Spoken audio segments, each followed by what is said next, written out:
At my graduation ceremony, my father sent a text that changed everything. Don't expect any help. You are on your own now. While I stood there clutching my MBA diploma, a ghost in a sea of celebrating families, my phone buzzed again. It wasn't another rejection. It was my CFO. The quiet period is over. The SEC just approved the filing. We open tomorrow at $42 a share. My family thought they were cutting off a deadbeat daughter. They had no idea they were turning their backs on the state's youngest self-made billionaire. Before I tell you how I went from the family disappointment to owning the bank that holds their mortgage, let me know where you are watching from in the comments. Hit that like button and subscribe if you have ever been underestimated by the people who were supposed to love you. My name is Zara, and at 29 years old I have mastered the art of being invisible in plain sight. To the outside world, and specifically to my prominent family in Atlanta, I am a struggling IT freelancer who drives a 10-year-old Honda and lives in a cramped apartment on the outskirts of the city. To the Securities and Exchange Commission, I am the founder and majority shareholder of Origen, a biotech firm specializing in synthetic tissue regeneration that was about to make Wall Street history. But on that humid May afternoon on the campus of Emory University, I didn't feel like a CEO. I felt like a little girl waiting for her daddy to finally look at her. The sun was beating down on the manicured lawns, and the air was thick with the scent of magnolias and expensive perfume. Around me, hundreds of graduates were being engulfed in hugs. There were balloons, flowers, and proud parents wiping away tears. I stood on the steps of the auditorium and looked down at row G seats 12 through 15. I had reserved them months ago. I had sent the digital tickets to my father Reginald, my brother Darius, and his wife Tiffany. I had reminded them every week for the past month. The seats were empty. Not just empty, but conspicuously so, like missing teeth in a perfect smile. I adjusted the tassel on my cap, trying to swallow the lump in my throat. I told myself I didn't care. I told myself I was a grown woman who didn't need a cheering section. But when you spend 29 years trying to prove you are worthy of space in your own family, that hunger never really goes away. My phone vibrated in the pocket of my gown. I pulled it out, hoping against hope that maybe they were just stuck in traffic on the connector. Maybe they were lost looking for parking. The message from Dad popped up on the screen. It was short, brutal, and devoid of any affection. Zara, do not expect us. We are celebrating Darius. He just closed a seed round for his new venture. You have your degree now, so do not expect any more help from me. You are on your own. I stared at the screen until the pixels blurred. Help. He talked about help as if he had done anything other than criticize me for the last decade. He talked as if I had asked him for a dime since I was 18. The irony was suffocating. He was celebrating Darius, a man who at 32 years old had burned through 3 of my father's retirement funds on failed crypto schemes and dropshipping businesses. Darius, who called himself a venture capitalist, but couldn't pay his own cell phone bill without Daddy's credit card. I didn't cry. I couldn't. The heat was too oppressive, and the anger rising in my chest burned the tears away before they could form. I took a deep breath, folded my diploma into my bag, and started the long walk to the parking deck. I just wanted to get to my car, turn on the air conditioning, and disappear. But fate had one more humiliation in store for me that afternoon. As I rounded the corner to the VIP section of the parking deck, I saw it. A brand new obsidian black Mercedes G-Wagon. It was parked diagonally across 2 spaces, shining aggressively in the afternoon sun. Leaning against it was Darius, wearing a suit that cost more than my tuition, and Tiffany, my sister-in-law, looking like she had just stepped out of a country club catalog. They were right here. They were literally 500 feet from the auditorium. They hadn't missed my graduation because of traffic or distance. They had missed it because they simply didn't want to walk inside. I froze, but it was too late. Tiffany spotted me. She adjusted her designer sunglasses and nudged Darius. "Well, look who it is," She called out, her voice dripping with that sweet southern poison she had perfected. The graduate. I walked toward them, my grip tightening on my bag. I thought you guys were busy celebrating Darius's new venture, I said, my voice steady. We are, Darius said, flashing a grin that didn't reach his eyes. We are heading to a rooftop party at the St. Regis right now. We just stopped here because Tiffany needed to use the facilities in the Alumni Center. Convenience, Zara. You know how it is. He looked me up and down, his eyes lingering on my plain black heels and the slightly frayed hem of my dress under the gown. So you got the MBA, he said, sounding bored. Good for you. Now you can charge an extra $10 an hour for fixing laptops, right? Tiffany laughed, a tinkling sound that made my skin crawl. Oh, honey, don't be mean. An MBA is a great achievement for Zara. It might help her get a manager position at Best Buy. She stepped forward, placing a manicured hand on my arm. Her touch felt like ice. Seriously, though, Zara, congratulations. Darius just secured $50,000 for his new investment algorithm. That is real business. That is building a legacy. We just hope you can find something steady. Reginald is really worried about you becoming a burden now that you are getting older. A burden. I looked at the G-Wagon. I looked at Darius's watch, which was a Rolex Daytona that I knew for a fact was bought with the equity line of credit my father had taken out on his house. And then I looked at Tiffany, who had never worked a day in her life, but felt entitled to lecture me on economics. They saw a woman in a cheap dress with a useless degree. They saw the family scapegoat. They saw someone they could kick to make themselves feel taller. I didn't defend myself. I didn't scream that my company Origen had just secured patents that would revolutionize organ transplant recovery. I didn't tell them that I had spent the last 3 years sleeping 4 hours a night building a team of 50 of the brightest minds in biotech. I just smiled. It was a cold, sharp smile that I had learned from watching my father operate in his boardroom meetings. Thank you for the advice, Tiffany, I said, pulling my arm away. I will keep that in mind. You guys have fun at the St. Regis. Make sure Darius pays the tab this time. Darius sneered. Don't be bitter, sis. It's not a good look. Get in the car, Tiff. We're going to be late. They climbed into the massive SUV. The engine roared to life, a sound of pure arrogance and excess. As they pulled away, Tiffany waved at me through the tinted glass like I was a fan on the sideline. I watched them go until the black SUV disappeared around the spiral exit ramp. I stood alone in the smell of exhaust fumes and hot asphalt. My phone vibrated again, a long, sustained buzz that demanded attention. I pulled it out. It was a text from Julian, my CFO, and the only person in my life who knew exactly who I was. The message was simple. Quiet period officially ends at midnight. The SEC just gave the final green light. Goldman Sachs updated the opening projection. We are opening at $42 a share, Zara. The valuation is $1.2 billion. You did it, boss. I looked at the text. Then I looked at the empty space where the Mercedes had been. My father had told me I was on my own. He had no idea how right he was. I was on my own, and I was standing on top of a mountain of gold they couldn't even see. I walked to my battered Honda Civic, threw my cap in the passenger seat, and started the engine. The air conditioning rattled as it kicked on, blowing lukewarm air into my face.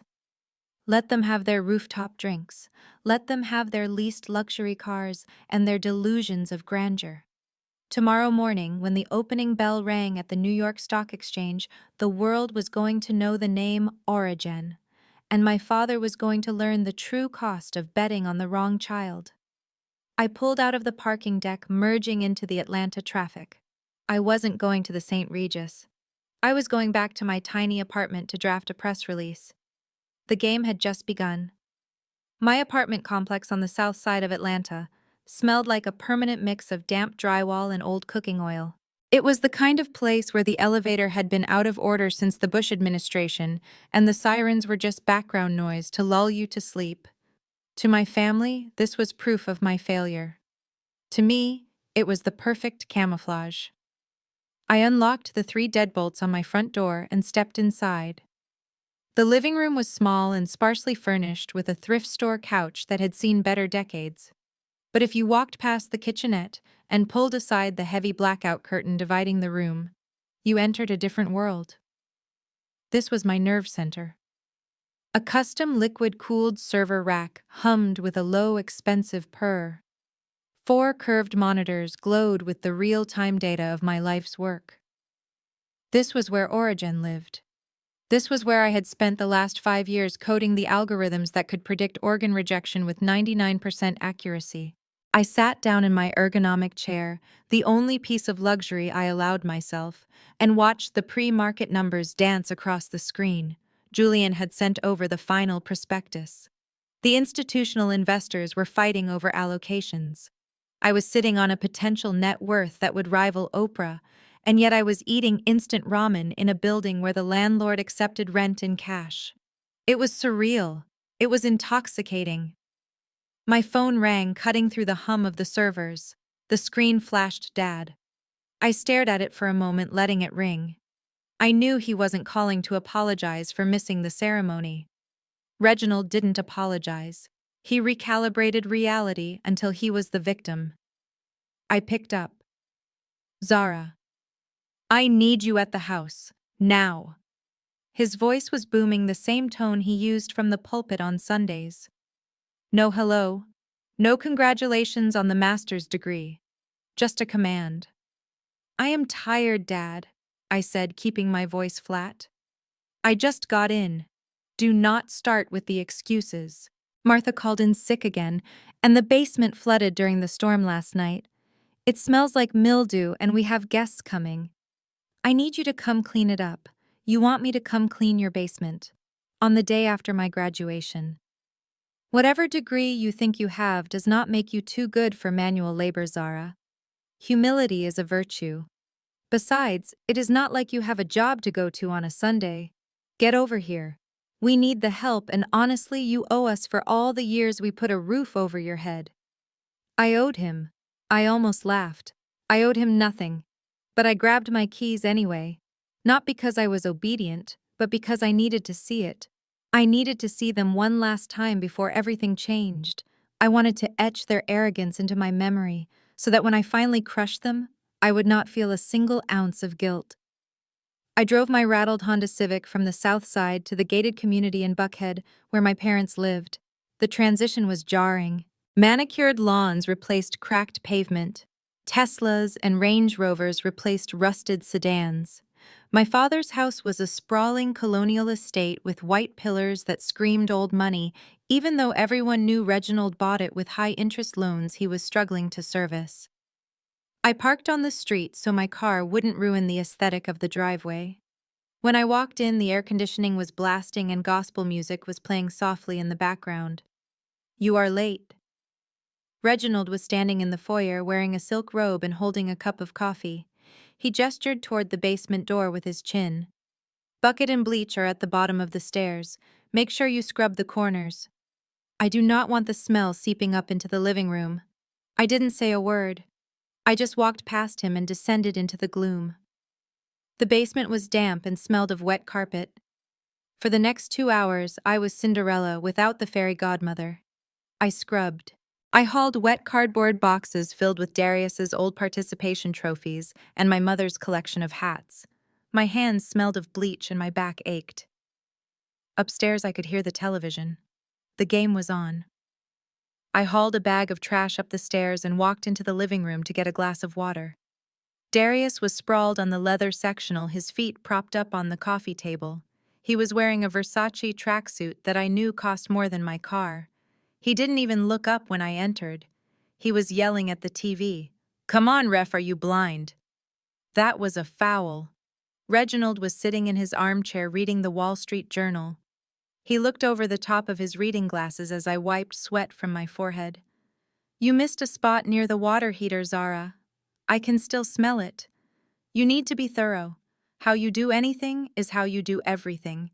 That is why you are stuck fixing computers while your brother is building empires."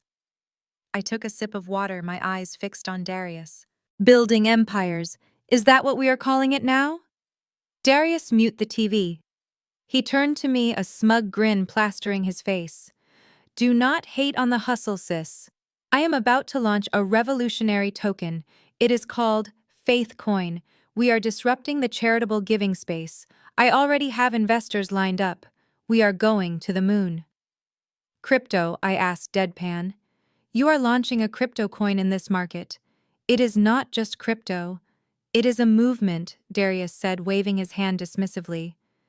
You wouldn't understand.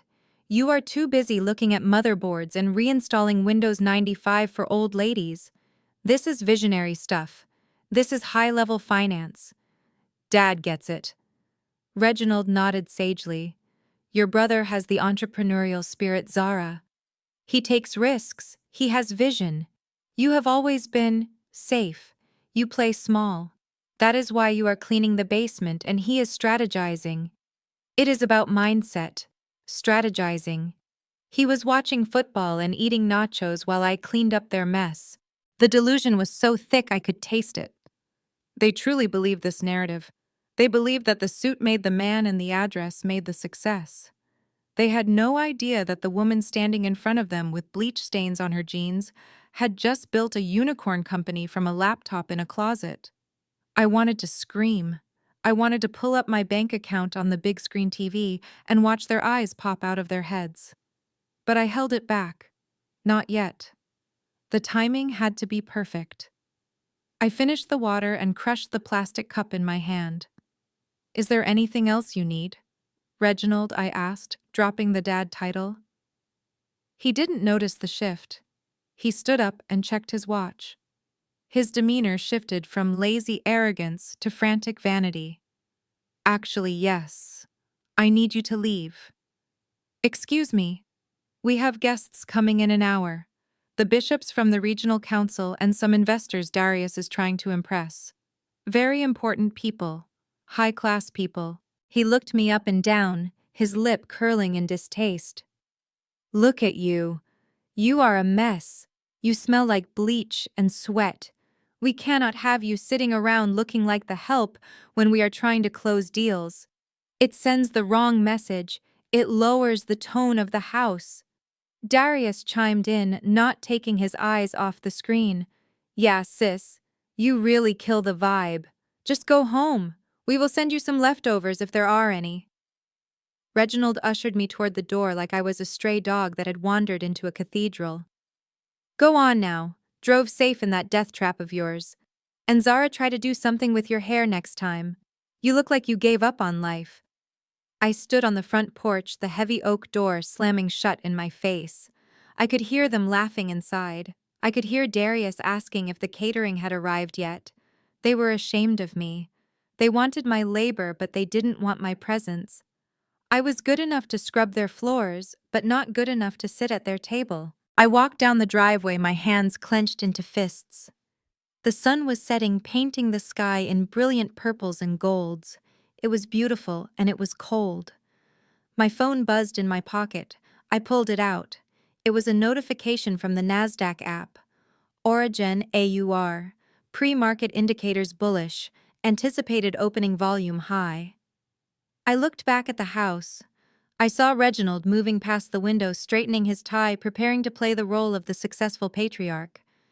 He had no idea that the biggest investor, the most powerful connection, the most valuable asset he would ever know, had just walked out of his door. He was worried about me lowering the tone. He was worried about me embarrassing him in front of his VIPs. I got into my car and started the engine. Don't worry, Dad, I whispered to the empty car. I won't be an embarrassment for much longer. Tomorrow everyone is going to know exactly who I am. And you are going to wish you had let me stay for dinner. I put the car in gear and drove away, leaving the mansion and the lies behind me. The facade was over. It was time for the world to see the truth. 1 month later, I walked into the Capitol Grill in Buckhead. The air inside was conditioned to a crisp 68 degrees and smelled of aged steak and old money. It was my father's 60th birthday. Reginald had rented out the entire private dining wing for the occasion. He wanted the city to see him not just as a pastor but as a power broker. He wanted the bishop, the local councilmen, and the wealthy business owners of Atlanta to kiss his ring. I arrived exactly on time, which in my family meant I was late. The room was already buzzing with the hum of expensive conversation and the clinking of crystal glasses. I stood in the entryway scanning the crowd. Everyone was dripping in sequins and velvet. The women wore fascinators that defied gravity, and the men wore suits that cost more than the average mortgage payment in our old neighborhood. I was wearing a black t-shirt, dark jeans, and sneakers. To the untrained eye, I looked like I had just rolled out of bed or come from a shift at a tech support desk. To a Silicon Valley insider, I was wearing a $500 merino wool shirt from a sustainable luxury brand and limited edition sneakers that had a wait list of 6 months. But I knew my audience. In this room, if it didn't glitter, it wasn't gold. Tiffany spotted me first. She detached herself from a group of women near the bar and glided toward me like a shark in a silk dress. She was holding a glass of champagne, and her smile was tight enough to snap. Zara. She said my name like it was a stain on the carpet she wanted to scrub out. She looked me up and down, her eyes lingering on my t-shirt with performative pity. Honey, did you not get the invitation? It said black tie. This is the Capitol Grill, not a food court. I didn't flinch. I adjusted my glasses and looked her dead in the eye. I came straight from work, Tiffany. Some of us don't have the luxury of spending 6 hours in a salon on a Tuesday. Work. She laughed, a short, sharp sound that drew the attention of the nearby guests. Fixing Wi-Fi routers must be exhausting. But seriously, Zara, you could have at least put on a blouse. Look at you. You look like you are delivering the Uber Eats, not attending your father's milestone birthday. It is disrespectful. Reginald is trying to network tonight. He is trying to secure investors for Darius's new project. The least you could do is look the part. I looked over her shoulder and saw Darius holding court near the head table. He was wearing a white tuxedo jacket that made him look like a valet parker at a casino. He was gesturing wildly, talking to a man I recognized as a local real estate developer. I knew exactly what Darius was pitching. It was Faithcoin again, the crypto scheme that was essentially a pyramid scheme wrapped in a prayer cloth. I am here to wish my father a happy birthday, I said, stepping around her. Not to model for your Instagram. I made my way toward the head of the room, hoping to find a seat in a quiet corner. But Reginald intercepted me before I could disappear. He grabbed my arm, his grip firm and painful. His face was flushed with scotch and adrenaline. "You are here," he hissed, leaning in close so the guests wouldn't hear. "And look at you. You look like a vagrant. I told you this was a formal event." "Happy birthday, Reginald," I said, pulling my arm free. "Don't happy birthday me. Do you have any idea who is in this room? We have the Vice President of the Chamber of Commerce. We have Bishop Green. I need to project strength, Zara. Success. You look like failure." He scanned the room, his eyes darting around frantically. He was terrified that someone important would associate him with the woman in the jeans. "I cannot have you at the main table," he said abruptly. "Darius and Tiffany are sitting with me and the bishop. We are discussing business. Big business. You would just be a distraction." He pointed a manicured finger toward the back of the room near the swinging double doors of the kitchen. "There is a table back there. Table 9. Go sit there." I looked where he was pointing. It was a small round table squeezed between a potted palm tree and the service station where the waiters stacked dirty dishes. Seated at the table were 3 children under the age of 10 and an elderly great-aunt who was asleep in her wheelchair. The kids' table. He was putting a 29-year-old woman with an MBA at the kids' table. For a second, the old shame flared up, hot and suffocating. I wanted to scream. I wanted to leave. But I remembered the notification on my phone from earlier that morning. I remembered who I really was. "Fine," I said, my voice cool and detached. "I will sit there. It looks like the conversation will be more intelligent than at the main table anyway." Reginald narrowed his eyes, but he didn't have time to argue. The bishop was approaching. He instantly smoothed his features into a mask of pious humility and turned away from me, dismissing me as if I were a servant who had stepped out of line. I walked to table 9 and took the empty seat next to a 7-year-old boy who was aggressively stabbing a piece of penne pasta. He looked at me with sauce on his chin. "Who are you?" he asked. "I am the black sheep," I told him, taking the cloth napkin and spreading it over my lap. "Just ignore me." From my vantage point, I had a perfect view of the main table. I watched as servers poured vintage wine for Darius and Tiffany. I watched my father laugh too loudly at the bishop's jokes. I watched them preen and posture, playing the roles of the local royalty. They looked so confident, so secure in their small pond. A waiter appeared at my shoulder looking apologetic. "Chicken fingers or mac and cheese, miss?" he asked, clearly assuming I was ordering for a child or that I had the palate of one.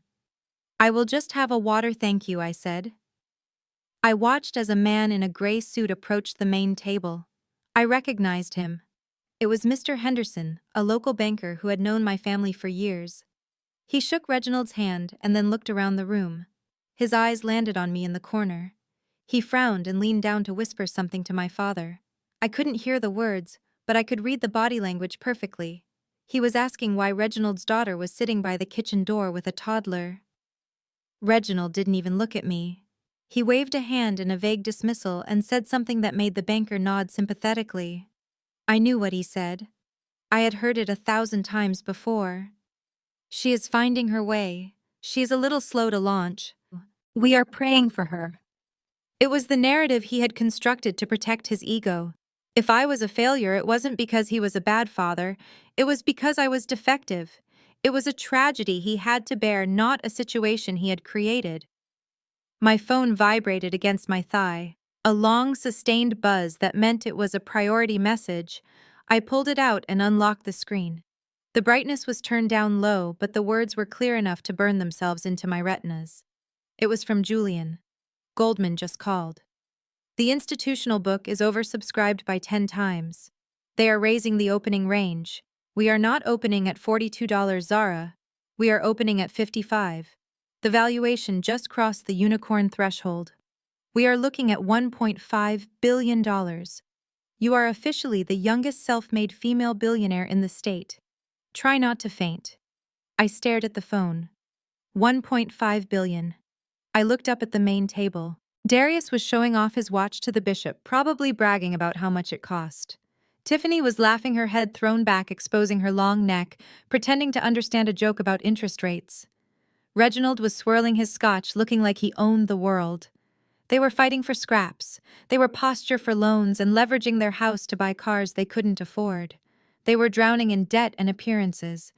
And I was sitting next to a kid eating chicken fingers, holding a device that told me I could buy this entire restaurant chain and turn it into a parking lot if I wanted to. A slow smile spread across my face. It wasn't a smile of happiness. It was the smile of a predator who knows the trap has been sprung. The 7-year-old next to me looked at me warily. "Why are you smiling?" he asked. "Because I just won the game, kid," I whispered. I put the phone face down on the table. I didn't need to check it again. The numbers were real, the power was real. Reginald stood up and clinked his spoon against his glass. The room fell silent. It was time for the speeches. It was time for him to tell everyone how great he was. I sat back in my chair and crossed my arms. I was ready to listen. I wanted to hear every lie. I wanted to hear every boast. Because the higher he built his pedestal, the further he was going to fall when I kicked it out from under him. Let the show begin. The dinner service had finally wound down, leaving behind a landscape of empty crystal glasses and linen napkins stained with lipstick and jus. The air in the private dining room was thick with the smell of expensive cigars and the heavy, self-congratulatory atmosphere that always accompanied my father's events. From my exile at the small table near the kitchen doors, I watched the performance reach its final act. The waitstaff moved with silent efficiency, clearing away the remnants of the feast while the guests loosened their ties and leaned back in their chairs, satisfied with their proximity to what they perceived as power. I had spent the last 2 hours nursing a single glass of tap water and listening to my 7-year-old table companion describe in excruciating detail the plot of a cartoon I had never seen. It was a preferable conversation to the one happening at the head table, where Darius was loudly recounting a business deal that I knew for a fact had never happened. He was leaning back in his chair, one arm draped over the back, gesturing with a glass of cognac that probably cost more than my weekly grocery budget. Then the moment arrived. The head waiter, a man with the patience of a saint and the eyes of a hawk, approached the main table, holding the black leather folio that contained the bill. The room grew quiet with that specific, expectant silence that falls when a large check lands. Everyone waits to see who will make the gesture, who has the biggest ego, who has the deepest pockets. Reginald reached for it instinctively, playing his role as the patriarch, but Darius intercepted him. He placed his hand over the folio with a flourish that was theatrical enough to be seen from the back of the room. "No, Dad. Put your wallet away." Darius stood up, buttoning his white tuxedo jacket. His voice carried to every corner of the room, booming with unearned confidence. "This one is on me. Consider it a small token of appreciation for everything you have done. The investors and I had a very good week. Faithcoin is performing above expectations. Let the next generation handle the heavy lifting tonight." A ripple of applause went through the room.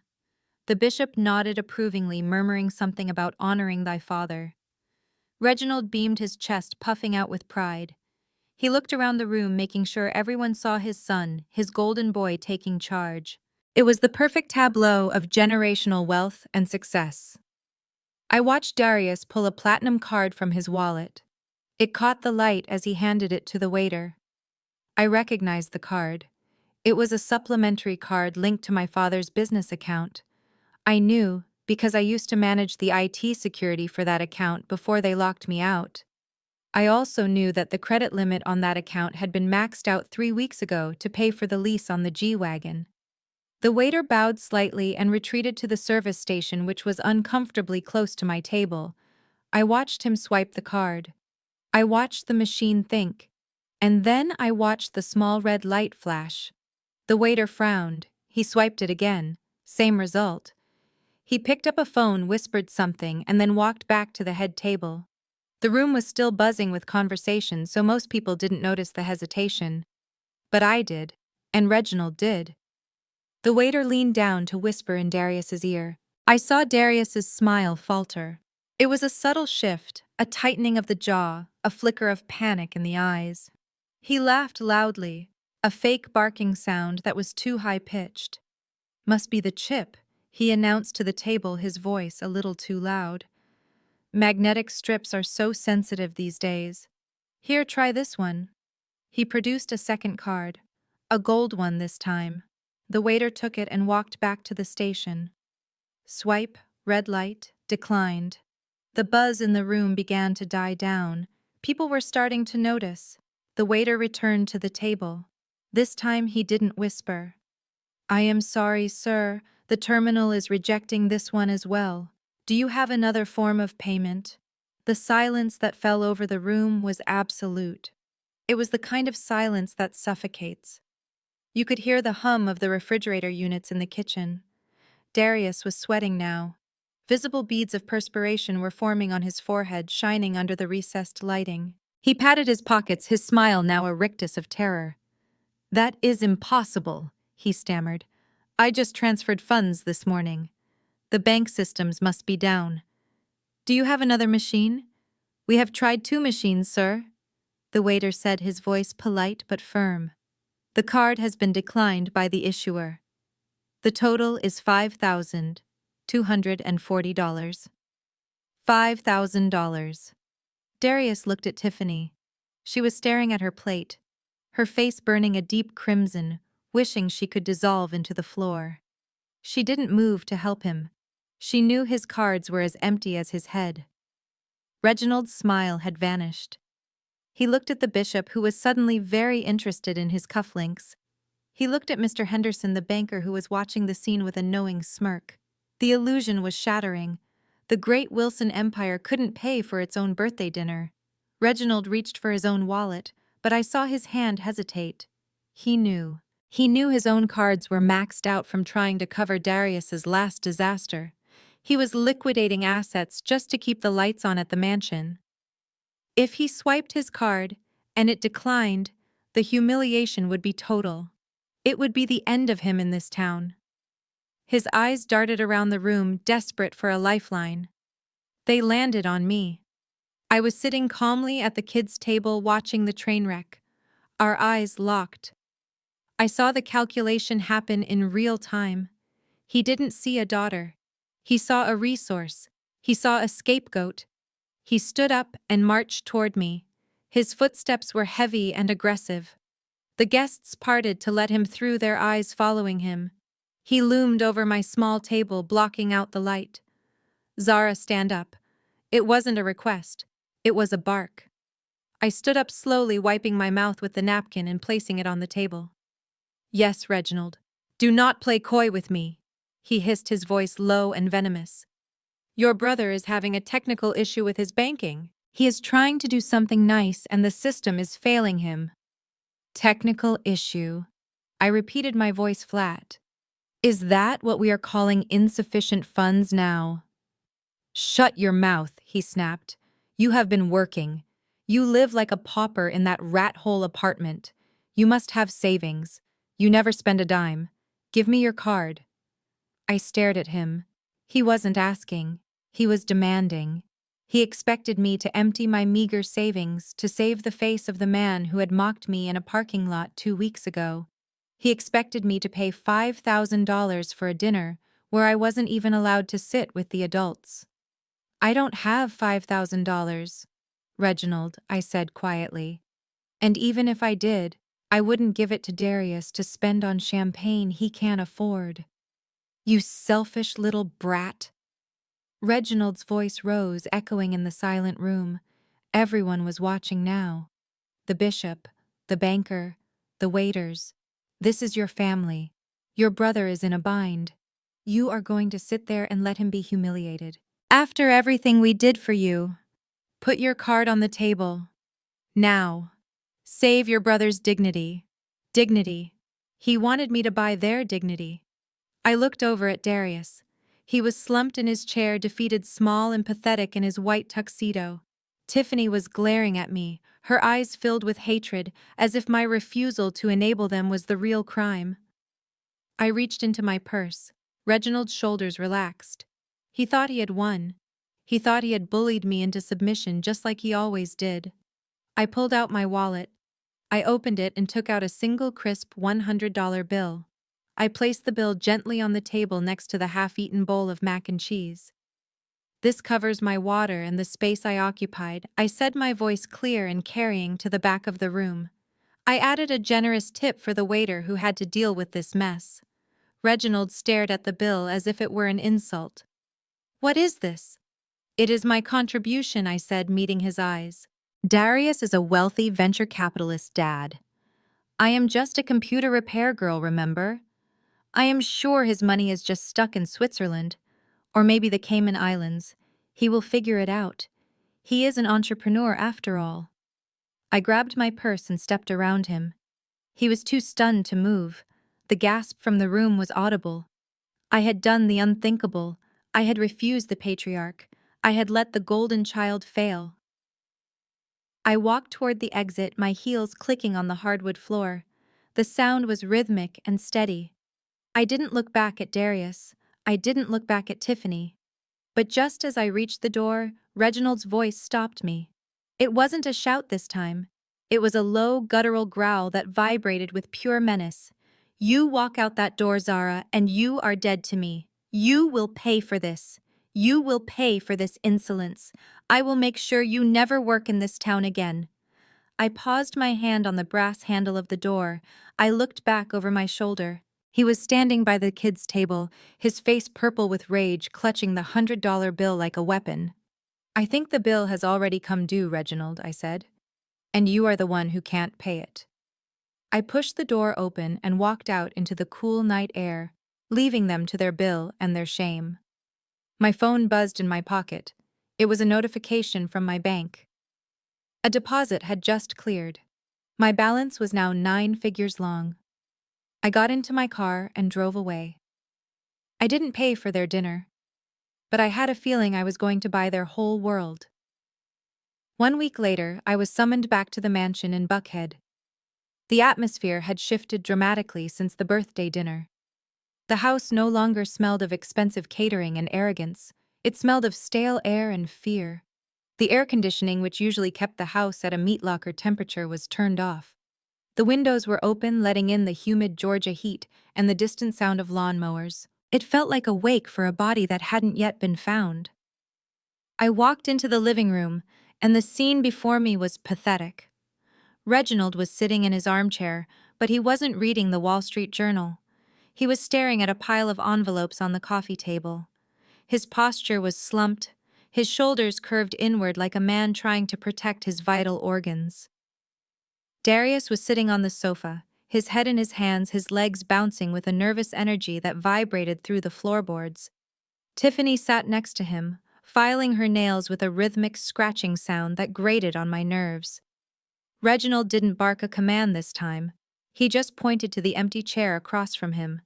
"Sit down, Zara." I sat. I kept my back straight and my face neutral. I knew why I was here.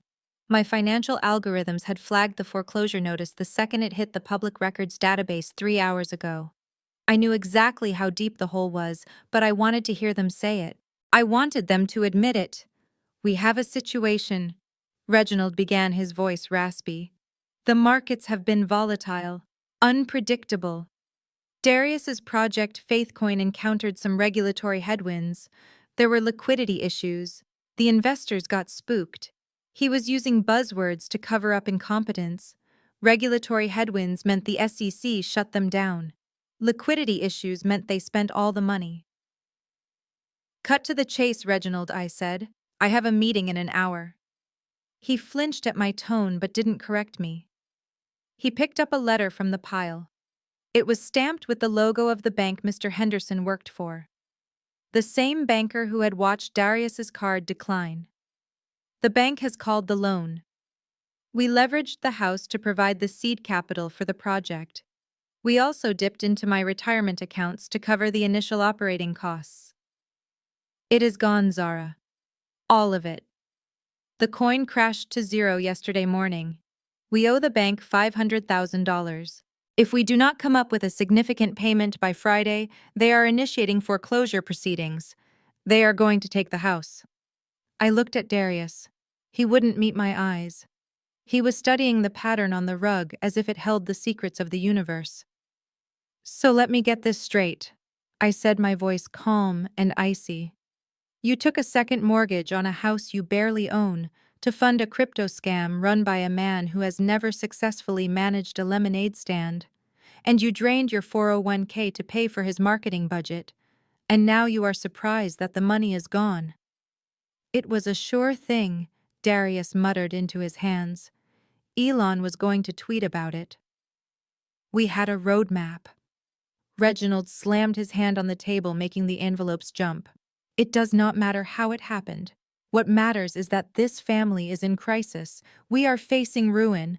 The scandal alone will destroy my standing in the church.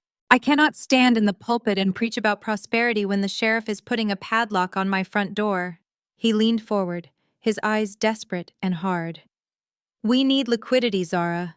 We need cash fast. And we have exhausted our options. Mr. Henderson won't return my calls. The credit lines are frozen." "And what does this have to do with me?" I asked. "I already told you I don't have $5,000 for dinner. I certainly don't have $500,000 for a bailout." "No," Reginald said. "But you have assets." He stood up and walked over to the fireplace mantel. He picked up a framed photo, not of me, but of my grandmother. She was a tough woman who had bought a few acres of scrubland in DeKalb County 40 years ago when nobody wanted it. When she died, she left it to me specifically because I was the only one who helped her tend her garden. "You have that land Grandma left you," Reginald said, turning to face me. "That plot out past the perimeter. It is 5 acres. I had a realtor look at the comps. The area is developing. Warehouses are going up, logistics centers. It is worth something. Maybe not $500,000, but enough to stop the foreclosure. Enough to buy us time to restructure." I felt a cold spike of adrenaline in my chest. They didn't know. They couldn't possibly know. To them, that land was just dirt and weeds. To me, it was the physical heart of my empire. 3 years ago, I had used my initial grant money to build a subterranean server farm on that property. It was off-the-grid secure and housed the proprietary genetic data for Origen. Above ground, it looked like a few rusty sheds and overgrowth. Below ground, it was a fortress worth $50 million in hardware alone. "You want me to sell Grandma's land?" I asked, keeping my voice steady. "You have to sell it," Reginald demanded. "It is the only unencumbered asset we have left. You are part of this family, Zara. You have a responsibility. Your brother made a mistake, but we cannot let him fall. We cannot let this house fall. You are going to sign the deed over to me so I can use it as collateral or sell it outright." I stood up. The audacity was breathtaking. He wanted to take the one thing my grandmother had given me, the one thing I had turned into a diamond, and throw it into the black hole of Darius's incompetence. "No," I said. Reginald blinked as if I had spoken in a foreign language. "Excuse me." I said no. "That land is mine. It is not a family asset. It is not a piggy bank for you to raid whenever Darius decides to play businessman. I am not selling it. And I am certainly not signing it over to you." Darius looked up. His face twisted with panic and rage. "You selfish witch! You are going to let us lose the house over a patch of dirt. You are going to let Dad go bankrupt because you are sentimental about some weeds. It is not about sentiment," I said. "It is about property rights. And it is about the fact that I am done setting myself on fire to keep you warm. You gambled the house, Darius. You pay for it. Go get a job. Drive Uber. Sell the G-Wagon." "The G-Wagon is leased," Tiffany shrieked from the corner. "We can't sell it. We would have to pay the penalty fees." "Oh well, I guess that is a liquidity issue," I said, mocking Reginald's earlier words. Reginald's face turned a dangerous shade of purple. He walked around the coffee table and stood inches from my face. I could smell the fear, sweat on him. "Listen to me, girl. I am your father. I command you to sell that land. You have nothing else going on in your life. You are fixing computers for pocket change. That land is useless to you. It is just sitting there doing nothing. You are holding on to it out of spite." "I am using it," I said quietly. "Doing what Reginald scoffed. Growing tomatoes. Burying your failure." "I am not selling," I repeated. Reginald grabbed my shoulders. His fingers dug into my skin. "You will do as you are told. I will not lose this house because of your stubbornness. I will find a way to take it if I have to. I am the executor of your grandmother's estate. I will challenge the bequest. I will tie you up in court until you bleed dry." "Challenge it," I said, pulling away from him. "See how that goes for you. But I am not signing anything." Tiffany stood up and walked over to us. She looked at me with a sneer that was pure poison. She laughed a dry, humorless sound. "God, you are pathetic, Zara. Look at you. You are holding on to a piece of garbage land like it is the crown jewels. What is the matter? Do you think you are going to build a dream house there someday? With what money? You can't even afford a decent haircut." She stepped closer, invading my personal space. "What are you even doing with that place? Seriously, what is the big secret? Why are you so obsessed with that plot? What is on it? Just dirt and dog poop, right? Keep your trash land then. You want to hoard your little pile of dirt while your family suffers fine. But don't expect to be invited to Christmas. Don't expect us to care when you are old and alone." She poked me in the chest with a manicured nail. "You are really going to let your father be humiliated for a vacant lot. You are going to let us lose everything for a patch of scrub grass. What are you going to do? Plant a garden? Feed the homeless? It is worthless, Zara. Just like you. It is a joke. Sell the damn land and stop pretending you have any power here." I looked at Tiffany. I looked at her expensive nails and her empty eyes. She called my data center dog poop. She called the foundation of a billion-dollar company trash. She had no idea that beneath that dirt lay the cooling systems for the AI that was currently analyzing cancer genomes. She had no idea that the vacant lot was generating more value per square foot than this entire gated community combined. I looked at Reginald. He was breathing heavy, waiting for me to break. He thought he had cornered me. He thought I was weak. I smoothed my shirt. I picked up my purse. "I am not selling," I said one last time. "And Tiffany, for the record, I don't plant gardens. I plant futures." I turned and walked to the door. "You will regret this," Reginald screamed after me. "You will come crawling back when you need us, and the door will be locked." I walked out into the heat. I got into my car. My hands were shaking, but not from fear. They were shaking from the adrenaline of the kill. They wanted the land. They were going to try to take the land. I picked up my phone and called Julian. "Julian," I said as soon as he answered, "accelerate the announcement and call the legal team. I think my father is about to try to commit fraud on the property title. I want every inch of that land locked down so tight that even God couldn't eminent domain it." "Understood, boss," Julian said. And Zara, the stock just hit 60 in after-hours trading. I hung up. They wanted to play dirty. They wanted to talk about worthless assets. I drove away from the mansion knowing that the next time I saw them, it wouldn't be in a living room. It would be on a stage, and the whole world would be watching. 2 days later, I was sitting in my command center watching the biometric data feed from the London trials when the alarm went off. It wasn't a fire alarm or a security breach. It was a silent, pulsating red notification on my tertiary monitor. Asset alert. Title transfer request initiated. Property ID 4492. DeKalb County. My blood ran cold. That was the land. That was the server farm. I had set up a digital tripwire on the property title the day my grandmother died, knowing that my family would eventually try to liquidate it. I just never thought they would move this fast.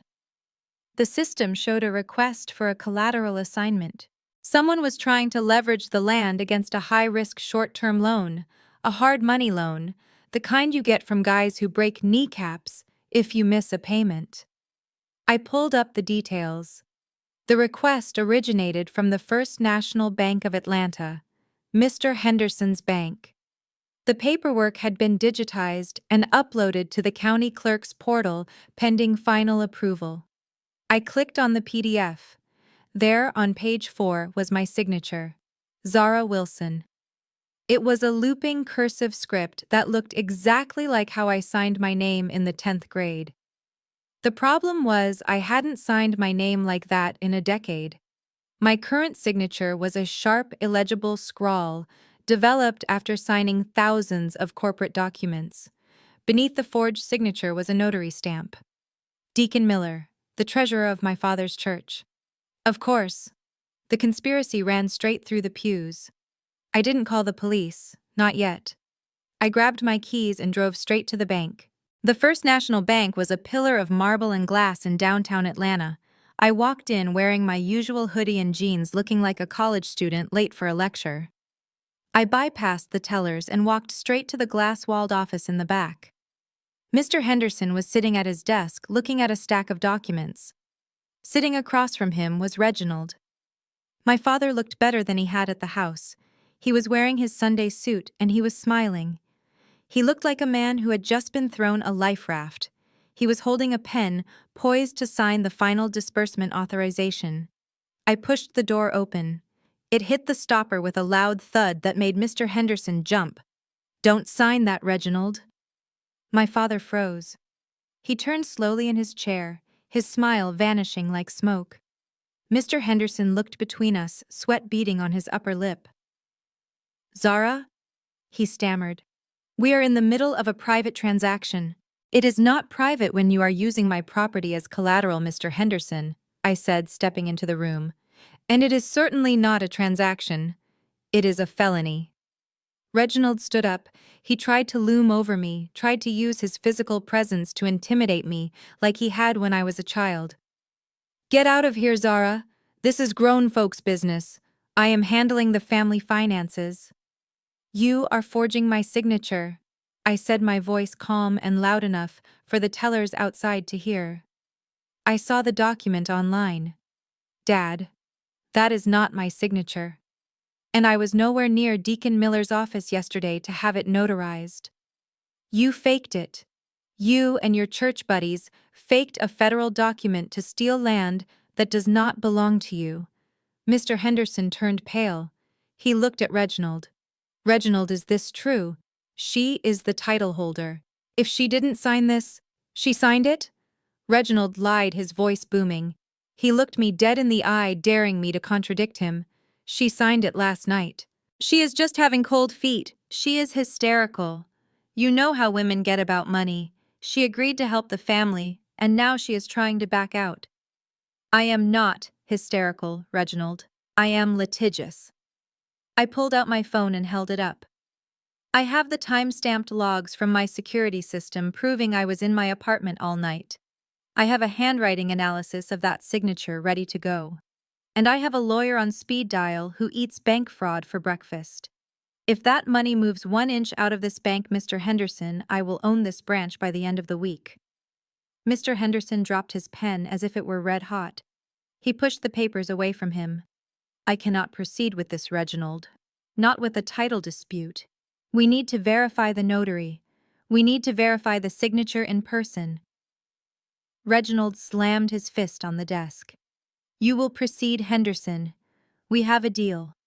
I have been banking here for 30 years. I am a pillar of this community. You are going to take the word of this ungrateful, lying girl over mine. He turned to me, his eyes wild with desperation. The foreclosure clock was ticking, and I had just cut the wire on his only bomb. You listen to me, he hissed, stepping into my personal space. I am your father. I gave you life. Everything you have belongs to me by divine right. That land was your grandmother's, and she would have wanted it used to save this family, not to rot under your selfish watch. She left it to me, I said, not backing down an inch, because she knew you would do exactly this. She knew you would gamble it away on Darius's dreams. I have the right, Reginald shouted, spittle flying from his lips. I have the power of attorney. As the patriarch, I can sign for you. It is my right. That is not how the law works, Dad. That is how a dictatorship works. He grabbed my arm, his fingers digging into my bicep. You listen to me, you little witch. You are going to tell Henderson that you signed those papers. You are going to walk out of here and let me save our home. If you don't, I will ruin you. I will go to the church board. I will go to every family in Atlanta. I will tell them you are a drug addict. I will tell them you stole money from the collection plate. I will tell them you beat your mother. I will destroy your reputation so thoroughly that you won't be able to get a job sweeping floors in this city. Who do you think they will believe? The bishop or the college dropout who abandoned her family? I looked at him. I looked at the man who had raised me. I saw the fear behind the anger. I saw the absolute moral rot that had taken hold of his soul. He was willing to frame his own daughter for crimes she didn't commit just to cover up his own financial incompetence. He was willing to send me to prison in the court of public opinion just to keep his mansion. He thought he held the cards. He thought his reputation was a shield. He didn't realize it was a target. I pulled my arm free from his grip. I brushed the sleeve of my hoodie as if he had left a stain. You really think the church is going to save you? I asked quietly. You think your reputation is going to matter when the FBI is auditing your notary? I turned to Mr. Henderson, who was now frantically typing on his computer, likely trying to cover his own tracks. Cancel the loan application. Flag the account for fraud. If you don't, my next stop is the district attorney's office. Reginald laughed, a dark, ugly sound. You don't have the guts. You are weak, Zara. You always have been. You won't send your own father to jail. You are bluffing. I looked at him one last time. I etched the image of his sneering face into my mind. You just made the biggest mistake of your life, Reginald. I didn't wait for his response. I turned and walked out of the office. I walked past the silent tellers, and out the revolving doors into the bright Atlanta sunshine. Reginald was right about one thing. I wasn't going to send him to jail today. That was too easy. That was too quick. I wanted him to feel the walls closing in. I wanted him to watch his world dismantle brick by brick.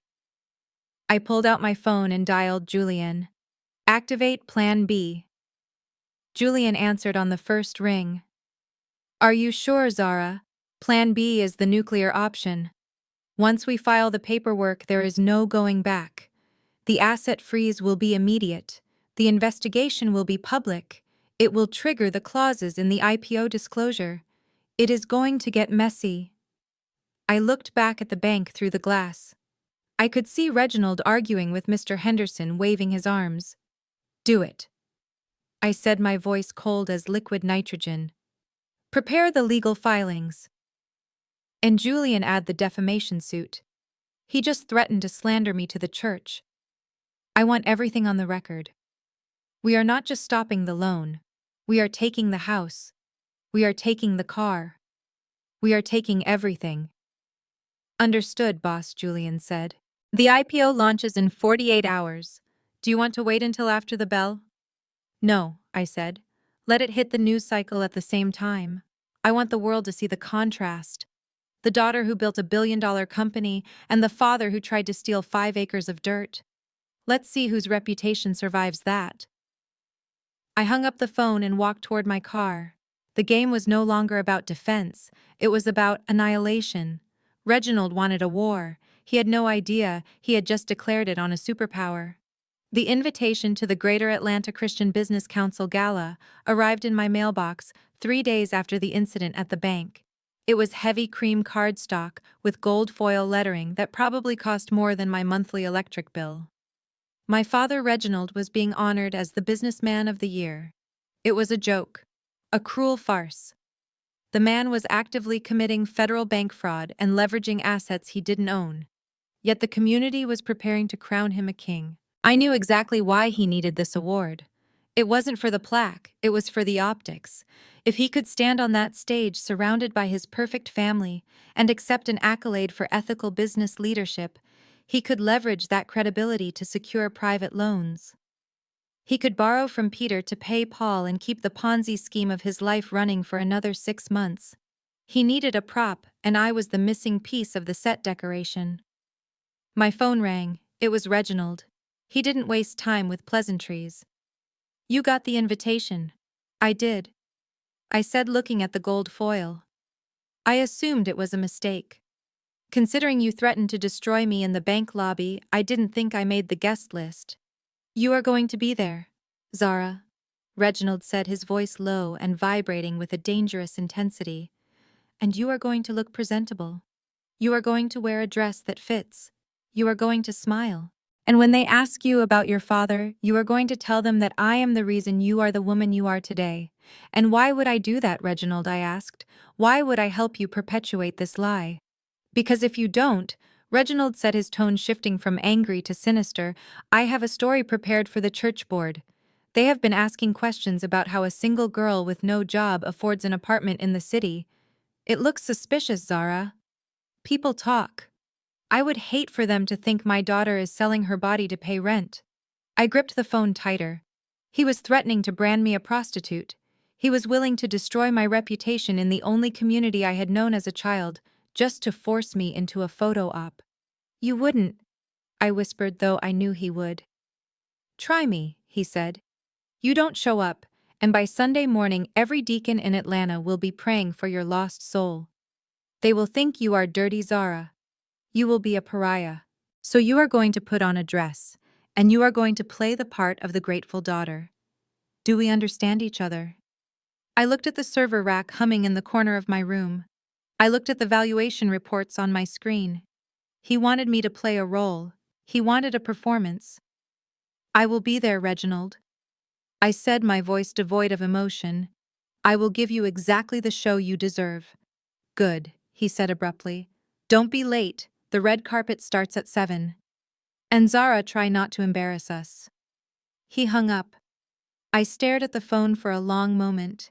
He wanted a show. I was going to give him a spectacle. I didn't go to the department store. I didn't go to the mall. I called a number in Paris that I had been saving for a special occasion. I ordered a custom piece from a designer who usually only dressed royalty and Oscar winners. It was rush-delivered via private courier. Meanwhile, across town, Darius and Tiffany were getting ready. I knew this because Tiffany posted everything on her story. I watched it from my burner account. They were at a high-end salon getting facials. Can you imagine what she is going to wear? Tiffany laughed into the camera, her face covered in a green mask.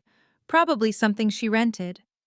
Or maybe she will just wear her hoodie and tell everyone she is disrupting the fashion industry. Darius laughed in the background. She is going to look like a waiter. We need to make sure she stands in the back during the photos. I don't want her ruining the aesthetic. They were so confident. They thought the chessboard was static. They thought I was a pawn. They didn't realize I was the one holding the match. The night of the gala arrived.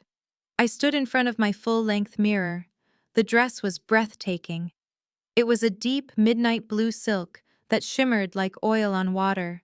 It was structured and sharp, a power suit deconstructed into a gown.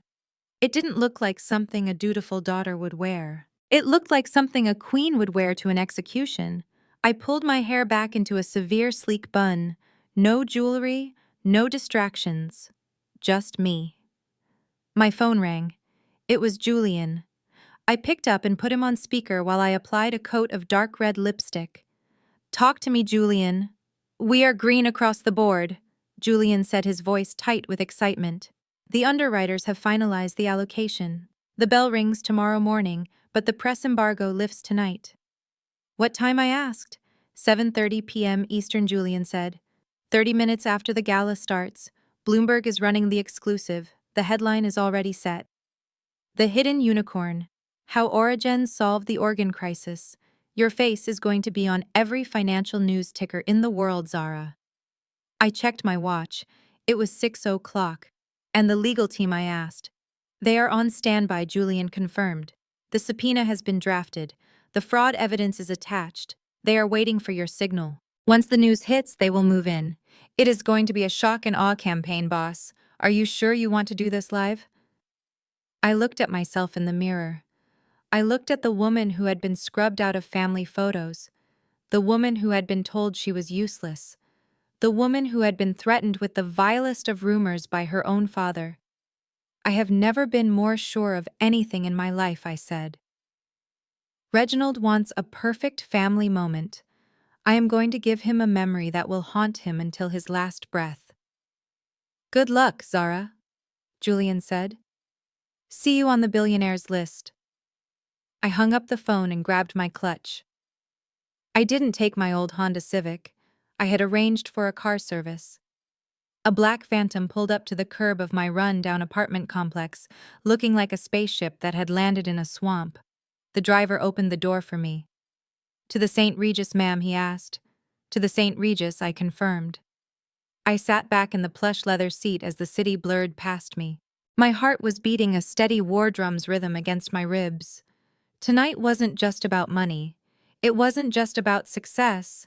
It was about correcting the record. Reginald thought he was walking into his coronation. He thought he was going to receive a crown. He didn't know that the sword hanging over his head was about to drop. I checked my phone one last time.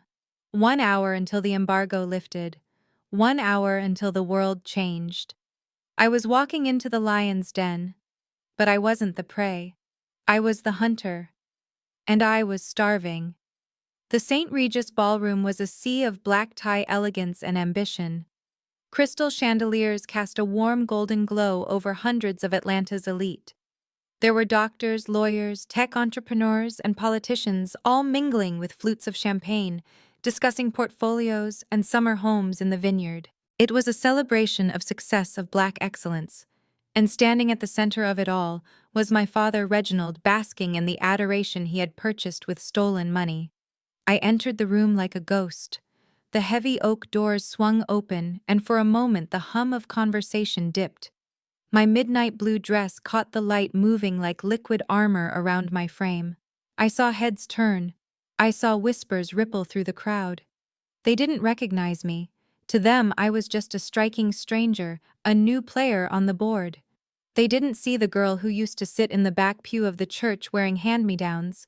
They saw a woman who looked like she owned the building. I spotted Tiffany near the bar. She was wearing a white gown that looked suspiciously bridal, holding court with a group of deacons' wives. Her eyes scanned the room and landed on me. Her jaw actually dropped. She nudged Darius, who was busy fixing his cufflinks. When he looked up, his smug expression faltered.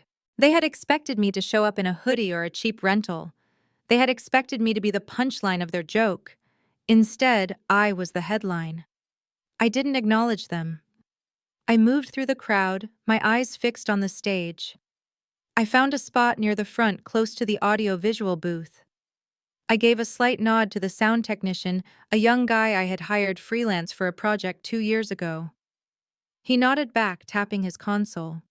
The Bluetooth link was active. The trap was set. The lights dimmed. The bishop walked onto the stage, his purple vestments shining under the spotlight. He spoke about community, about faith, and about the pillar of integrity that was Reginald Wilson. He called my father a man of God, a man of vision, and the businessman of the year. Reginald walked up the stairs to thunderous applause.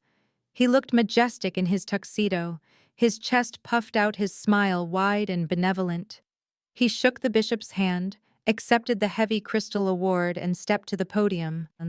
He gripped the sides of the lectern, looking out over the crowd with tears in his eyes. "Thank you!" He boomed, his voice rich and practiced. "Thank you for this incredible honor. But I cannot accept this alone. No man is an island. Everything I have built, everything I have achieved has been for one purpose: legacy." He paused, letting the word hang in the air. "I have sacrificed.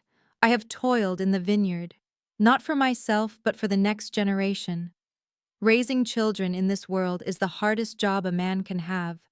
It requires patience, it requires discipline, and above all, it requires unconditional love, even when that love is tested." He gestured to the side of the stage.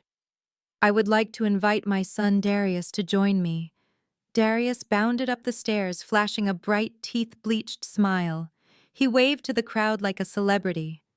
"This young man is the future," Reginald declared, placing a heavy hand on Darius's shoulder. "He has the mind of a shark and the heart of a lion. He is spearheading new ventures in the digital currency space, breaking barriers that our ancestors could only dream of. He is my right hand. He is my pride."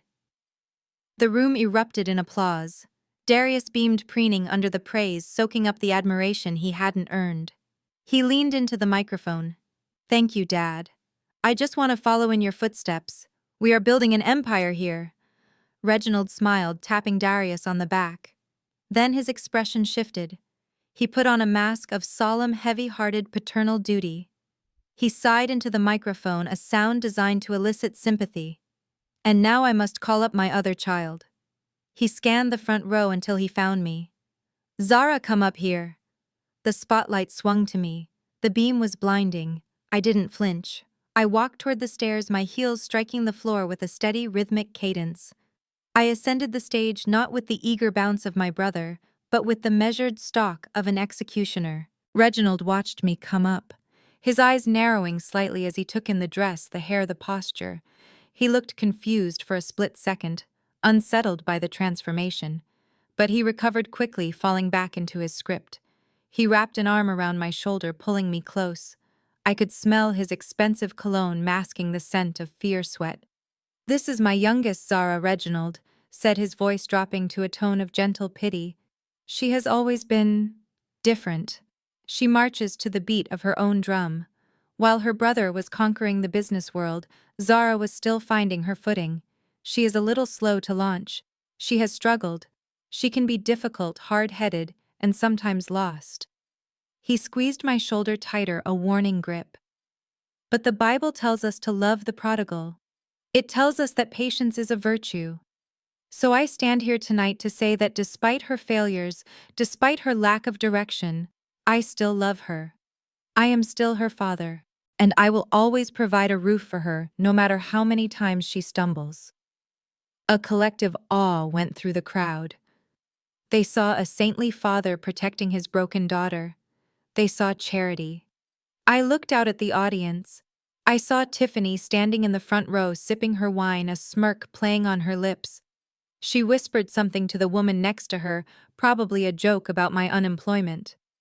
I looked at Darius, who was standing next to me, chest puffed out, looking at me with pure condescension. Poor Zara, he whispered away from the mic, but loud enough for me to hear. Try not to cry, sis. It ruins the makeup. I looked at Reginald. He was looking at the crowd, basking in his own benevolence. He thought he had won. He thought he had successfully painted me as the charity case securing his narrative and hiding his crimes behind a wall of pity. I reached out and took the microphone from the stand. Reginald looked surprised, but he let go, assuming I was going to stammer out a thank you. I held the cold metal in my hand. I looked at my father. I smiled. It wasn't a nice smile.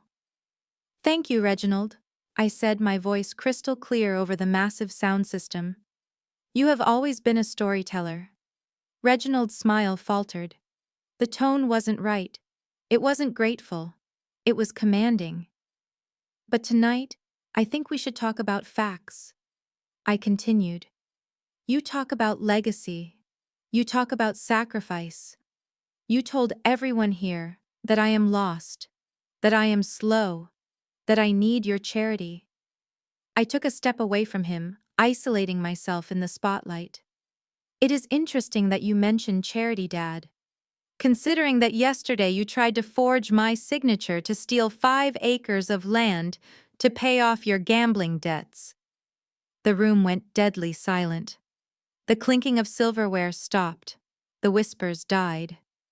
Reginald froze, his face draining of color. Zara, what are you doing? He hissed, reaching for the mic. I stepped back effortlessly, dodging his hand. And Darius, I said, turning to my brother. You talk about digital empires. Is that what we are calling it now when you lose $500,000 of Daddy's retirement fund on a coin that doesn't exist?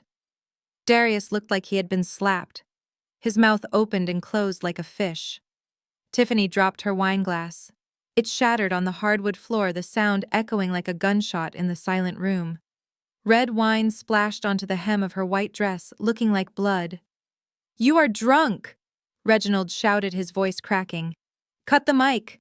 Someone get her off the stage! She is having an episode. I am not having an episode, Reginald, I said, my voice icy calm.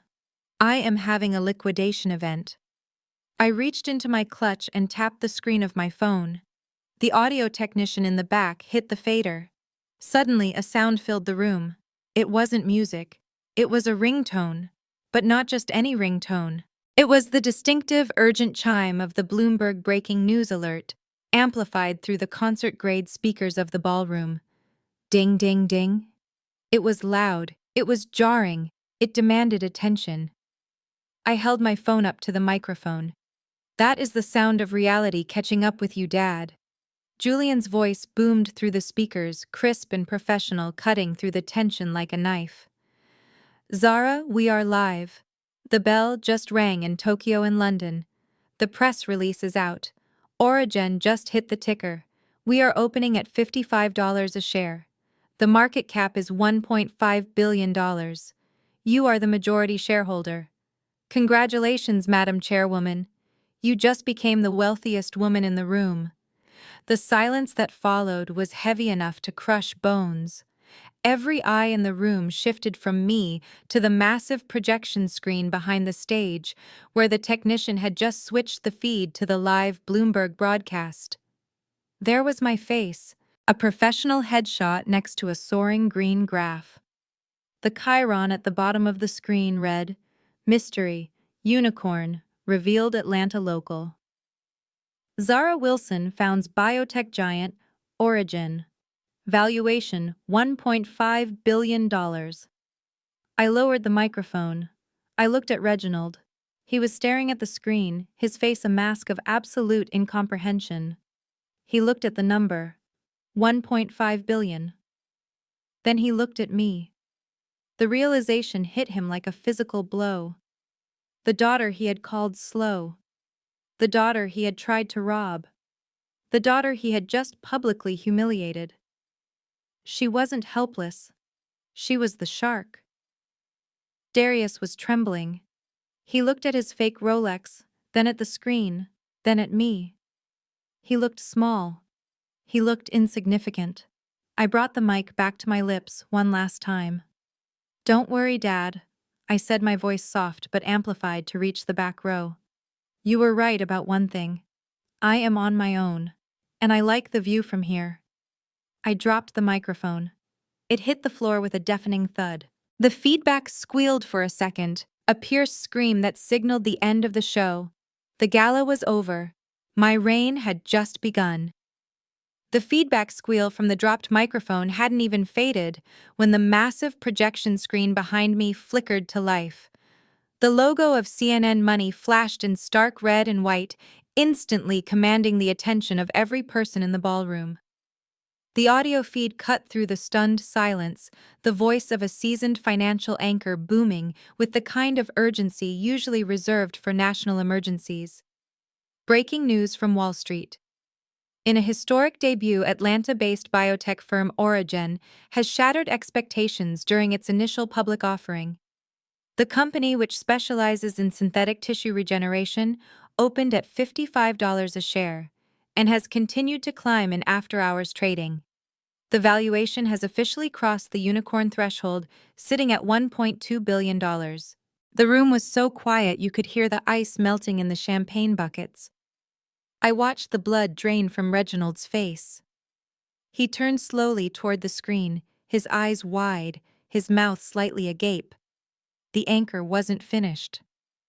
But the real story tonight isn't the technology, it is the founder. For years, Origen has been led by a mysterious CEO known only in filings as Z. Wilson. Tonight, we can confirm that the majority shareholder and the youngest self-made female billionaire in the state of Georgia is 29-year-old Zara Wilson. My picture appeared on the screen. It wasn't a selfie. It was a professional headshot taken for the prospectus, showing me in a power suit, looking directly into the lens with unshakable confidence. The anchor continued. Sources say Wilson built the company's infrastructure on a shoestring budget, utilizing a proprietary server farm located on a plot of land in DeKalb County. A plot of land that is now estimated to be one of the most valuable commercial assets in the Southeast. I looked at Reginald. The realization hit him like a physical blow. He staggered back a step, his hand gripping the podium for support. The Crystal Award for Businessman of the Year slipped from his sweaty fingers. It hit the hardwood stage with a sickening crunch, shattering into 100 jagged pieces. To his right, Darius looked like he had stopped breathing. His eyes darted from the screen to me and back again, his brain trying to compute the math that was impossible for him to grasp. 1.2 billion. The number hung in the air between us. In the front row, Tiffany let out a small, strangled gasp. Her hand jerked, and the glass of red wine she had been clutching tilted. Dark crimson liquid cascaded down the front of her pristine white gown, looking like a gunshot wound spreading across her chest. She didn't even notice. She was staring at me with a mixture of terror and greed that made her look grotesque. Then the double doors at the back of the ballroom burst open. Julian strode in, flanked by 4 men in dark suits who looked like they carved granite for a living. Julian wasn't wearing a tuxedo. He was wearing his lucky startup hoodie under a blazer, and he was grinning like a man who had just won the lottery.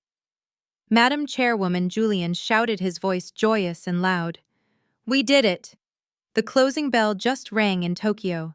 The stock is rallying. We are officially a unicorn, Zara. You are a billionaire." The crowd erupted. It started as a murmur, then a gasp, and then a roar of shock and awe. The guests, the people Reginald had spent years trying to impress, turned their backs on him instantly. They surged forward, not toward the stage, but toward the edge of it, looking up at me with hungry, worshipping eyes. I ignored them all. I kept my eyes locked on my father. I walked over to where he was standing amidst the shards of his broken award. He looked small. He looked old. I leaned in close so only he and Darius could hear me over the rising noise of the crowd. You were right, Dad. I said, my voice calm and cold. You told me I was on my own. You told me not to expect help. And you were right. I did this on my own. And I did it better than you ever could have dreamed. Reginald blinked, his mind finally snapping out of its shock. The survival instinct kicked in. The narcissism that had driven him for 60 years reared its ugly head. He saw the cameras flashing. He saw the crowd watching. He saw a lifeline. He lunged toward me, his arms spreading wide, a desperate plastic smile plastering itself onto his face. My daughter, he bellowed, playing to the back of the room. My genius girl, I knew it. I always knew you had it in you. Come here, give your father a hug. He thought he could rewrite history in real time. He thought he could hug me and absorb my success by osmosis. He thought I was still the girl who craved his validation. I took a sharp step back. My expression didn't change. I looked at him with the same indifference I would show a stranger on the street. Don't touch me, Reginald. The rejection was public. It was absolute. He froze, his arms still open, looking foolish. Before he could recover, the men who had walked in with Julian stepped onto the stage. They weren't just security. One of them was holding a leather portfolio. He wasn't a bodyguard. He was a process server. He walked right past me and stopped in front of Reginald. Reginald Wilson, he asked, his voice cutting through the noise. Reginald lowered his arms, confused. Yes. You are being served, the man said, thrusting a stack of thick documents into my father's chest. Reginald instinctively grabbed them. What is this? Reginald stammered. That is a lawsuit filed by the Legal Counsel of Origin Incorporated, the man announced loudly. You are being sued for forgery, bank fraud, and attempted theft of corporate assets. The land you attempted to mortgage yesterday is not personal property. It is the registered headquarters of a publicly traded company. You tried to steal from a billion-dollar corporation, Mr. Wilson. Reginald looked at the papers, his hands shaking so hard the pages rattled. Police are waiting at the service entrance, the man added.